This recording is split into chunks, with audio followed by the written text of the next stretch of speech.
નમસ્તે, મધુદીપ આઈવીએફ અને test tube baby વતી હું ડૉક્ટર ગૌરવ ચાવડા આપનું હાર્દિક સ્વાગત કરું છું. આજે આપણે વાત કરવી છે કે સફળતા વધારતા અને 100% સફળતા આપતા કયા પરિબળો હોય છે આઈવીએફમાં, અને જે રિપીટેડલી ફોન ઉપર વારંવાર માગણી થતી હોય છે કે અમારે ગેરંટી જોઈએ છે, અમારે મની બેક ગેરંટી જોઈએ છે. તો ખરેખર શું હોય છે મની બેક ગેરંટી અને ગેરંટી? તો મિત્રો, સૌપ્રથમ તો તમારો આગ્રહ એવો હોય છે કે ફોન ઉપર સહકાર આપવા વિનંતી, કારણ કે ફોન ઉપર બધા પ્રશ્નોના જવાબ આપવા શક્ય પણ નથી, સરળ પણ નથી અને હિતાવહ પણ નથી, કારણ કે દરેક પેશન્ટની પોતાની તકલીફો હોય છે. તો એકવાર રૂબરૂ બતાવવા આવું, પૂરતી તપાસ કરાવવી, જરૂરી સોનોગ્રાફી અને સિમેન રિપોર્ટ એટલે કે વિરિયન રિપોર્ટની તપાસ કરાવી, જેથી કરીને જે તે ડૉક્ટરને અથવા તો અમને સરળ પડે, અને બને તો ડૉક્ટરને પોતાને જ ખુદને સોનોગ્રાફી અને વિરિયન રિપોર્ટ કરાવવાની છૂટ આપવી. ઘણી વખત એવો પણ આગ્રહ થતો હોય છે કે અમારી પાસે રિપોર્ટ પડ્યા છે, આપ એકવાર ચેક કરી લો અને પછી જજમેન્ટ આપો, જે શક્ય નથી હોતું. એટલે આ ખાસ સમજવાની વાત છે કે આપ આવો તો અમને સરળ પડતું હોય છે, અને જો રિપોર્ટ અમે કરી લઈએ તો અમને અમારા માપદંડોમાં, ધારાધોરણોમાં પેશન્ટ જો ગોઠવતું હોય તો એ વધારે સારું પડતું હોય છે. એટલા માટે અમારો રૂબરૂ આવવાનો આગ્રહ છે.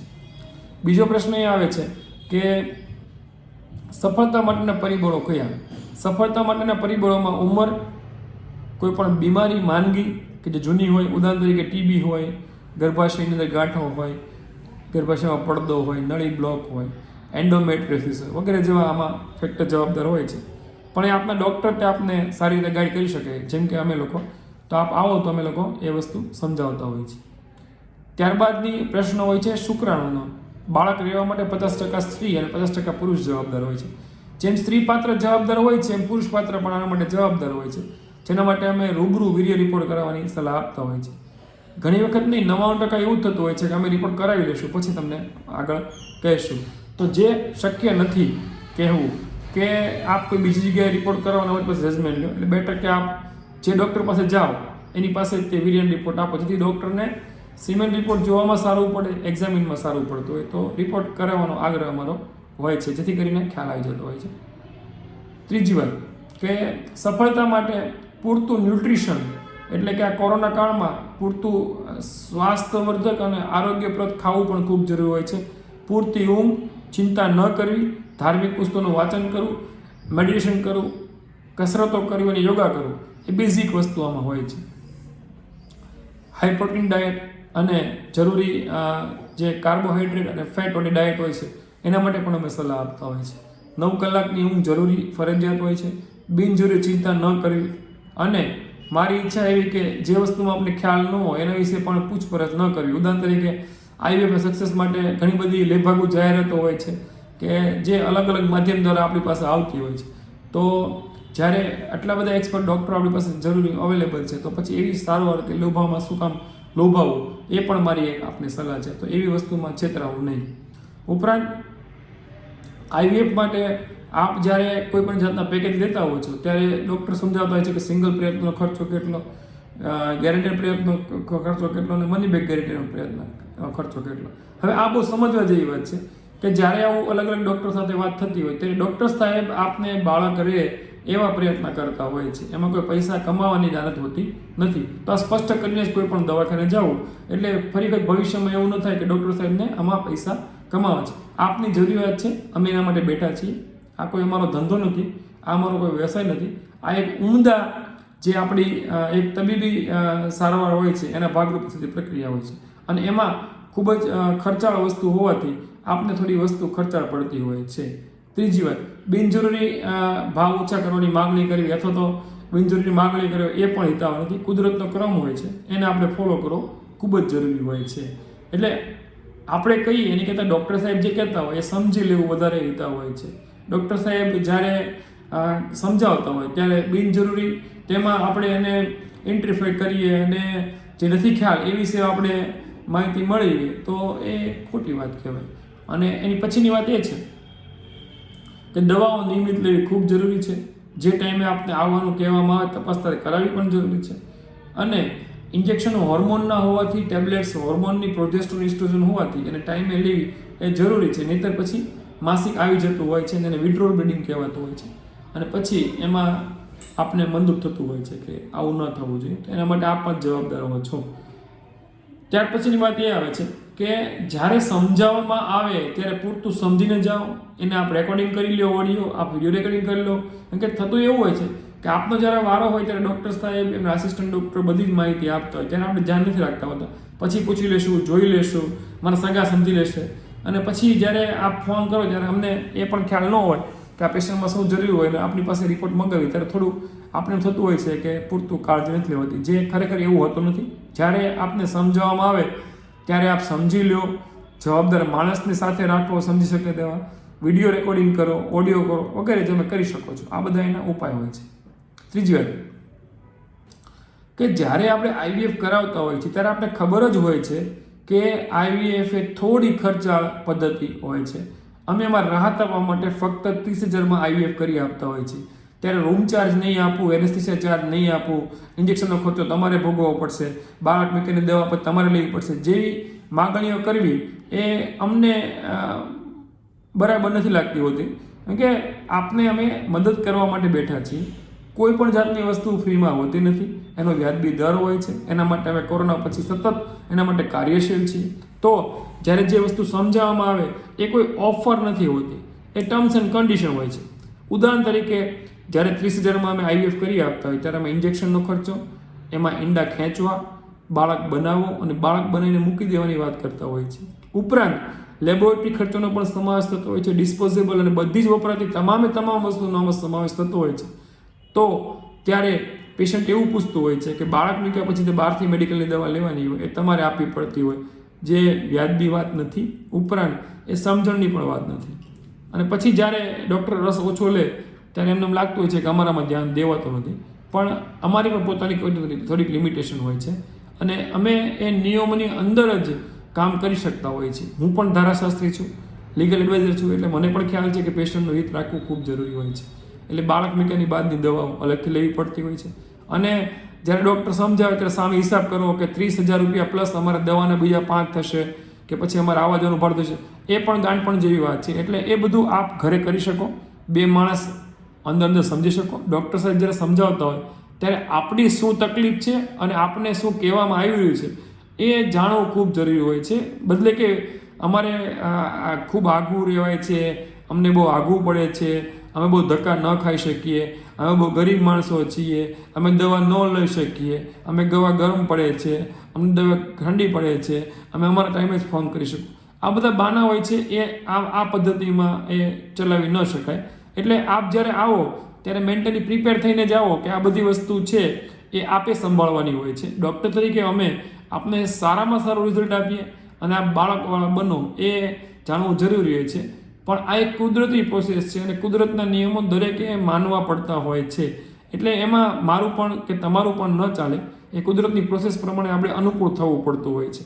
અને એટલા જ માટે આપણા લગ્ન જીવનના 10 વર્ષ, 15 વર્ષ, 20 વર્ષ વહી ગયા હોય, અને પછી જો આપની પાસે આટલો પણ ટાઈમ ન હોય કે જેમાં આપ અમને ખાલી ટ્રીટમેન્ટ કરવાનો ટાઈમ આપી શકો, તો પછી અમારાથી પણ શક્ય ન બને કે આપને અમે બાળક આપી શકીએ. તો ટાઈમ કાઢીને આવવું, બિનજરૂરી ઉતાવળ ન કરવી, દવા સમજીને જાવું, ગેરહાજરી માગણીઓ કરવી, ખાલી ભાવ ઘટાડવા, જે પ્રેક્ટિકલ શક્ય નથી હોતું. અને ફરી સમજાવું છું કે આ કોઈ ઓફર નથી. આ જે અમને મિનિમમ કોસ્ટિંગ થતું હોય છે એ અમે આપને સમજાવી રહ્યા હોઈએ છીએ.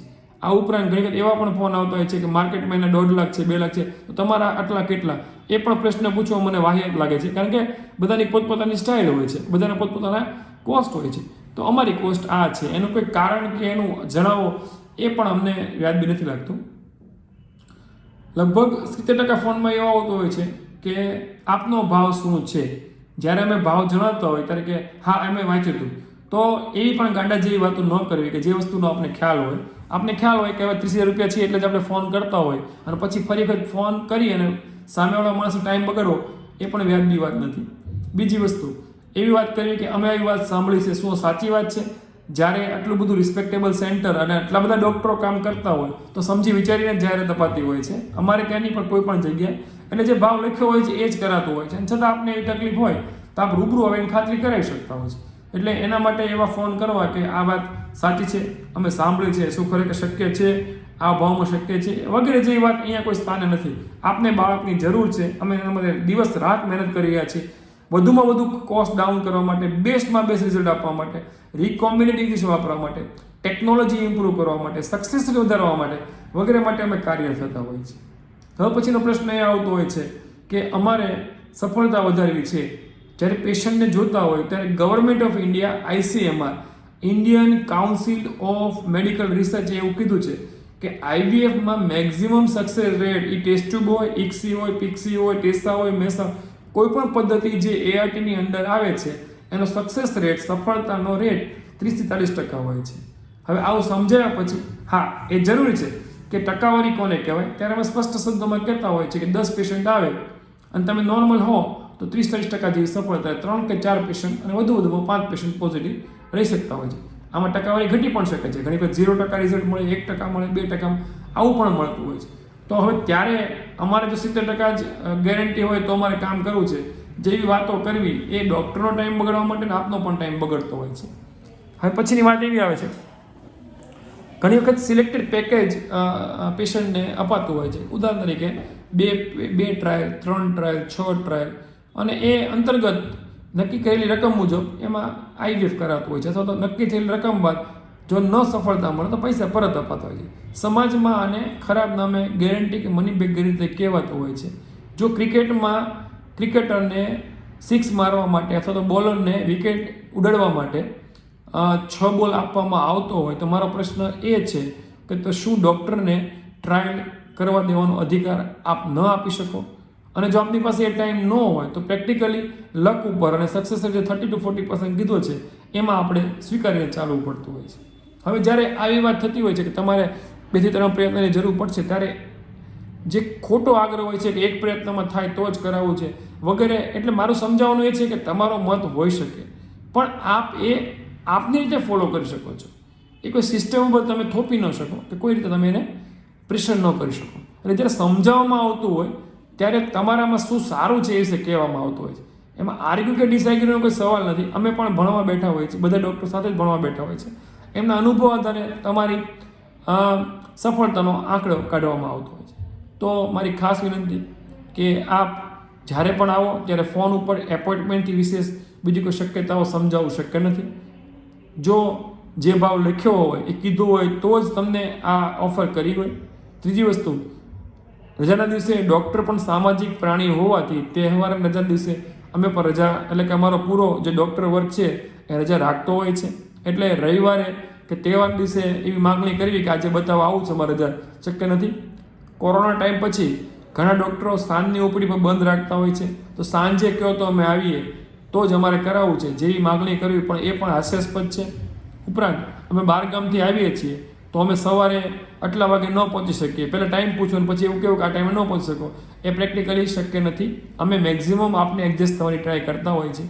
પણ આ વિચારો એ કોરોના ટાઈમે ડૉક્ટરો પોતાના જીવનું જોખમ કરીને જ્યારે કામ કરતા હોય ત્યારે શક્ય છે જ નહીં કે એટલે આપણે એડજસ્ટ થવું પડે.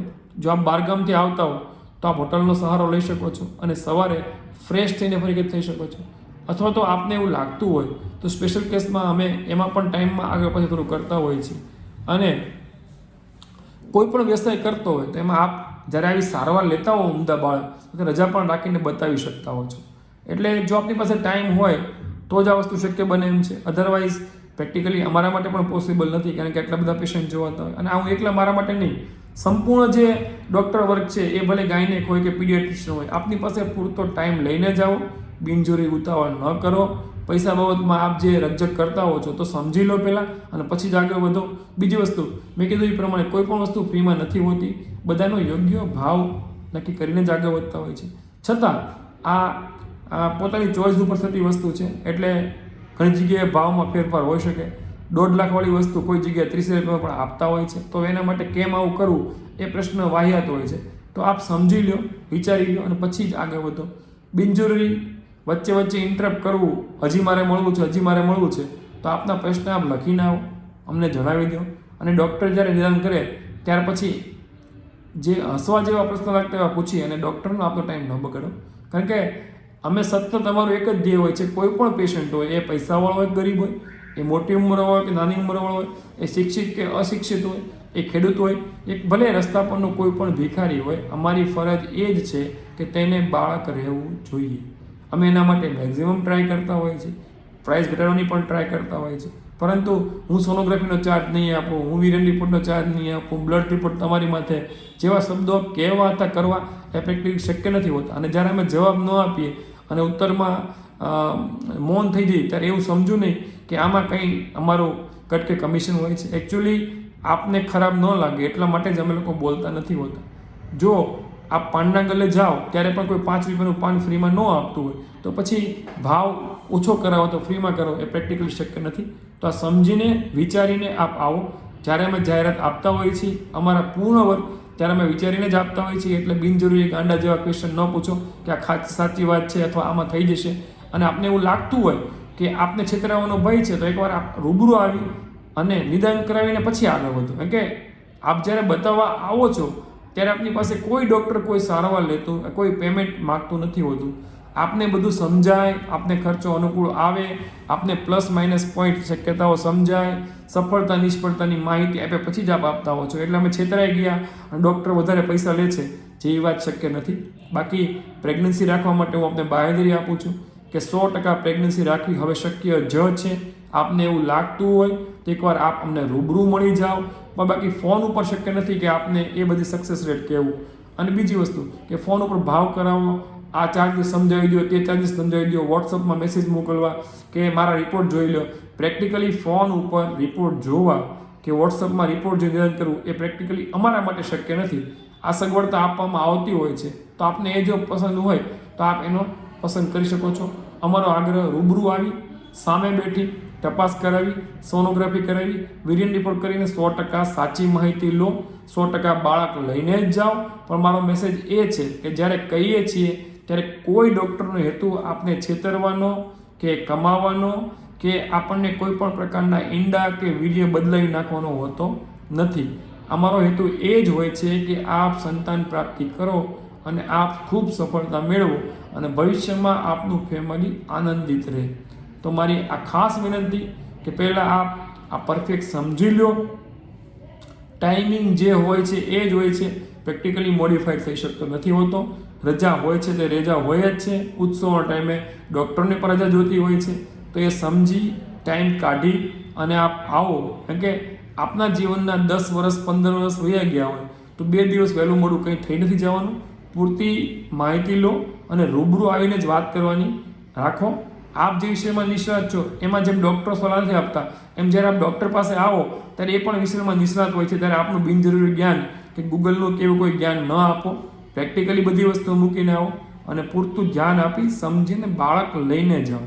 કારણ કે જ્યારે આપને અમે સારવાર આપવા બેઠા છીએ ત્યારે અમારો મેક્ઝિમમ ટ્રાય છે, સમાજને અમારો મેસેજ છે કે અમે આપને બાળક રાખીને જ છોડીશું.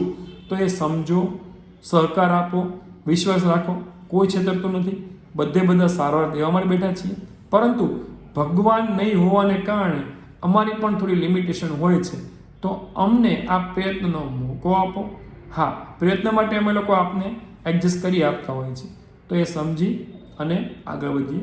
આપને કાંઈ પણ તકલીફ હોય આપ અમને ફોન કરી શકો છો 97 14 8 64 64 4 97148 64644. Thank you sir.